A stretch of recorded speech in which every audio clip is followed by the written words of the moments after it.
بسم اللہ الرحمن الرحیم۔ السلام علیکم۔ پرسکون نیند۔ پڑوس میں رہنے والی ایک خاتون اکثر میرے پاس آتی ہیں۔ وہ خود بھی جاب کرتی ہیں ایک اسکول میں بطور ٹیچر، اور ان کے شوہر بھی۔ دونوں میاں بیوی بہت محنت کرتے ہیں۔ گرمیوں میں ایک دن انہوں نے مجھے آ کر خوشی سے بتایا کہ ہم نے اے سی لگوا لیا ہے، اور کس طرح بچت کر کے لگوایا وہ بھی تفصیل سے بتایا۔ آپ دیکھیں نا، ہم دن رات محنت کرتے ہیں، سارا دن جاب، کم از کم سوئیں تو سکون سے، بس اسی لیے اتنی مشکل سے اے سی لگوایا ہے۔ انہوں نے پرجوش ہو کر کہا۔ میں ان کی بات سے 100% متفق ہوں۔ آپ دن رات کام کریں تو اس کے بدلے نیند تو پرسکون ہونی ہی چاہیے۔ قارئین اکرام، ہم بھی سب اس دنیا میں جدوجہد اور محنت کر رہے ہیں۔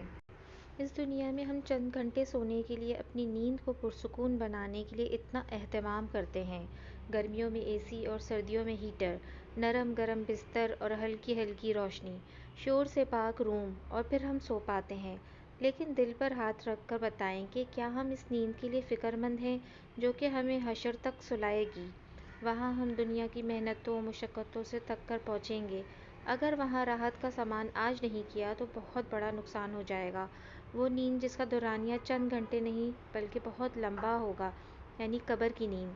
آج ہم اگر نیک اعمال کریں گے تو ہماری وہ نیند پرسکون ہوگی، اور اگر ہم غفلت میں پڑے رہے تو اس کا بہت ہی بڑا نقصان ہمیں ہی ہوگا۔ اللہ پاک ہمیں فکر آخرت نصیب فرمائے اور عذاب قبر سے محفوظ رکھے۔ آمین ثم آمین۔ جزاک اللہ۔ اگر آپ کو میری یہ ویڈیو پسند آئی ہے تو پلیز میرے چینل کو سبسکرائب کرنا نہ بھولیے گا۔